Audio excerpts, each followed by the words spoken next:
नमस्कार दोस्तों, welcome to career support JEE. देखिए अभी क्या हुआ है, जो जेईई ने एक प्रेस रिलीज आउट किया है अपना, जिसमें इन्होंने ये बताया है कि कौन कौन से लोग एलिजिबल रहेंगे जेईई एडवांस के लिए। तो ये पूरा वीडियो आप लोगों के लिए बहुत ज़्यादा इंपॉर्टेंट रहने वाला है। अगर आप इस साल ने जो 2024-25 में एग्ज़ाम होगा, उसमें अगर आप एस्पिरेंट हो कि आपको जेईई का एग्ज़ाम देना है, तो आपके लिए ये वीडियो बहुत ही ज़्यादा इंपॉर्टेंट रहने वाला है। वीडियो को लास्ट तक देखना, तो आपको सारे के सारे डाउट क्लियर हो जाएंगे। देखिए जो नोटिस आया, ये 5 नवंबर 2024 का नोटिस है, इसलिए मैं इसको डिस्कस कर रहा हूँ। तो चलो डिस्कस करते हैं, स्टार्ट करते हैं कि इसमें क्या है।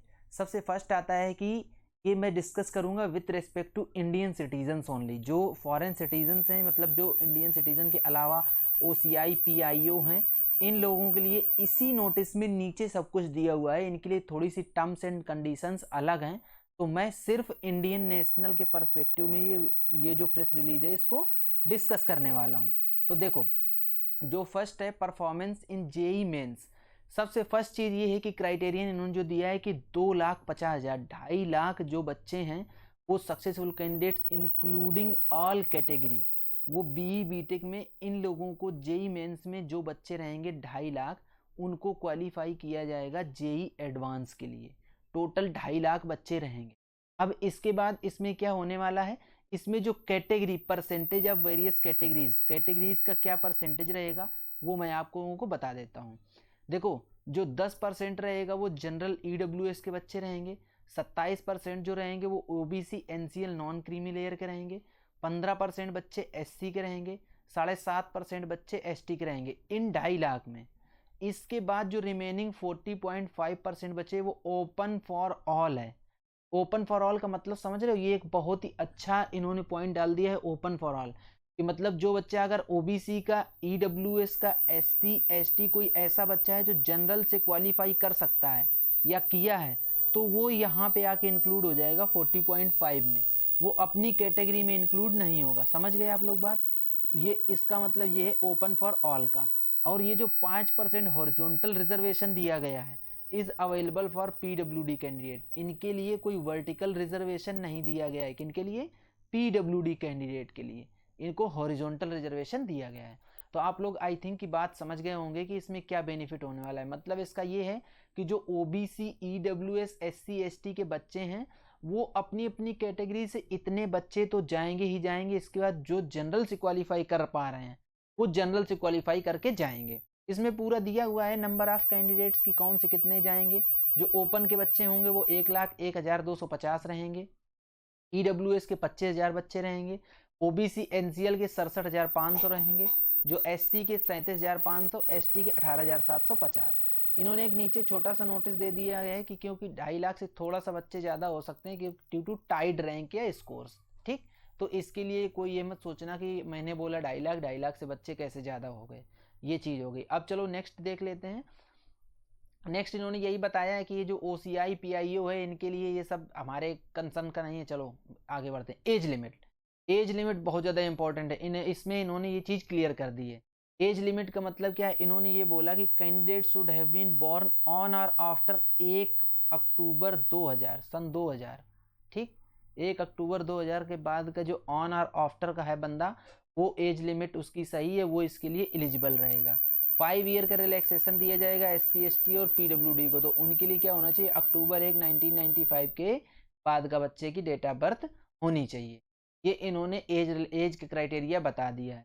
नेक्स्ट बात आती है number of attempts. Number of attempts में क्लियरली मेंशन किया है इन्होंने कि एक कैंडिडेट जेई एडवांस के लिए मैक्सिमम ऑफ 3 टाइम्स, 3 टाइम्स से ज़्यादा कोई बच्चा अटेम्प्ट नहीं कर सकता है, ये जेई एडवांस को। ठीक, अब बात कर लेते हैं आगे।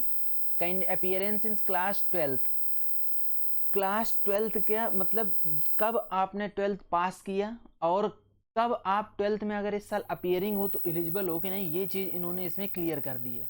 अगर आपने 2023 में, 2024 में या 2025 में अपीयरिंग हुआ तो आप लोग एलिजिबल हो जेई एडवांस में बैठने के लिए। ठीक, बात समझो। अगर 2025 में अपीयरिंग हो या आपने 2024 में पास कर रखा है या 2023 में पास कर रखा है तो आप एलिजिबल हो। अगर आपने 2022 में 12th कर रखा है तो यू आर नॉट एलिजिबल। ठीक, ये इन्होंने क्लियरली बोल दिया है। अभी जो 2022 वालों के लिए उसमें सिर्फ एक क्लॉज है, वो मैं क्लॉज आपको बता देता हूँ।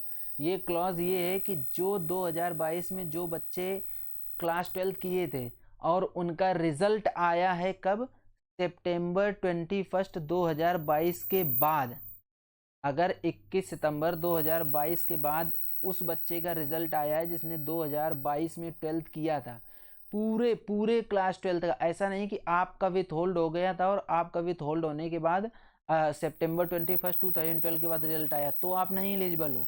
पूरे बोर्ड ने ही सितंबर 21 के बाद अगर इसको रिलीज किया है रिजल्ट को, तो आप लोग एलिजिबल हो, प्रोवाइडेड कि आप बाकी सारी कंडीशंस को सेटिस्फाई करते हो। बाकी जो इनकी एज क्राइटेरिया ये सारी चीज़ें हैं वो अगर आप सेटिस्फाई कर रहे हो और आपका रिजल्ट सितंबर 21 2012 के बाद आया था पूरे बोर्ड का 12th का, तो आप 2022 वाले भी एलिजिबल हो। अदरवाइज जिन बच्चों ने 2023 में, 2024 में या 2025 में अपीयरिंग हैं, वो बच्चे इसके लिए जेई एडवांस के लिए 2025 में एलिजिबल हैं।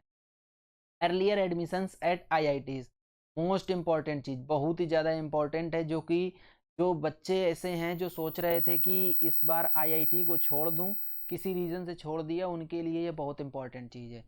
Candidate should not have been admitted to an IIT under any academic program. अगर आप आईआईटी में एडमिटेड रहे हो एनी एकेडमिक प्रोग्राम में और आपने वो आईआईटी की सीट जो है वो आपने ली थी और फिर किसी भी रीज़न से आपने उस सीट को छोड़ दिया है, तो आप उसके लिए एडमिशन्स टू उस दोबारा से आईआईटी के लिए आप एलिजिबल नहीं हो। एक बार फिर से बता देता हूँ, कन्फ्यूज़न ना हो आपको। देखो, वर्ड बाय वर्ड कर देते। Candidate should not have been admitted to an IIT under any academic program, किसी भी एकेडमिक प्रोग्राम में नहीं एडमिटेड होना चाहिए। Earlier is irrespective of whether or not the candidate continued in the program or accepted an IIT seat by reporting online at a reporting center in the past. Candidate whose admission to IITs was cancelled for whatsoever reason, आपका किसी भी reason से अगर cancel किया गया है आपका admission या आपने विड्रॉल किया है, तो आप इस साल आईआईटी के लिए नॉट एलिजिबल हो, आप एलिजिबल नहीं हो जेई एडवांस में बैठने के लिए। ठीक, ये इन लोगों ने क्लियर बता दिया है। अब समझ में आ गया बात। अगर आप आईआईटी से कोई प्रिपरेटरी कोर्स कर रहे हो, preparatory course in any of the IITs, तो आप एलिजिबल हो जेई एडवांस में बैठने के लिए। ठीक, अगर अब इसमें नेक्स्ट क्या है, candidate who have allocated a seat in IIT through JoSAA but did not reported online. अगर आपको सीट मिली थी जोसा के थ्रू प्रीवियस ईयर में, दैट मीन्स 2024 में अगर आपको सीट मिली थी लेकिन आपने ऑनलाइन नहीं रिपोर्ट किया या विड्रॉ कर लिया है last round of seat allotment, या सीट कैंसिल कर दी थी अपनी last round of seat allotment जो चल रहा था उसके पहले, तो आप एलिजिबल हो फिर से जेई एडवांस में बैठने के लिए। प्रोवाइडेड क्या है, आप बाकी क्राइटेरियन जो A1 to A4 है जो क्राइटेरिया इनका, वो आप फुलफिल करते हो। मतलब आपने 2023 में इंटर कर रखा हो, 23 या उसके बाद 2022 में ना कर रखा हो, और आप जेई एडवांस 3 बार ही दे सकते हो। ये सारी चीज़ें अगर आप क्राइटेरिया फुलफिल कर रहे हो तो आप लोग एलिजिबल हो। तो ये था जो नोटिस था, ये नोटिस बहुत ही ज़्यादा इंपॉर्टेंट था बच्चों के लिए, क्योंकि अभी जो जनवरी सेशन का एग्ज़ाम है वो भी जनवरी सेशन का एग्ज़ाम होना है, तो बच्चे उस हिसाब से प्रिपरेशन करें और उस हिसाब से तैयारी करें। ये था पूरा जो नोटिस है वो with respect to Indian citizens, मतलब इंडियन स्टूडेंट्स के लिए। इसके बाद अब यहाँ से शुरू होता है फॉरेन नेशनल कैंडिडेट्स के लिए। तो ये है ज़्यादा इंपॉर्टेंट है नहीं, ये फॉरेन नेशनल कैंडिडेट्स हैं वो लोग इसको गो थ्रू हो सकते हैं।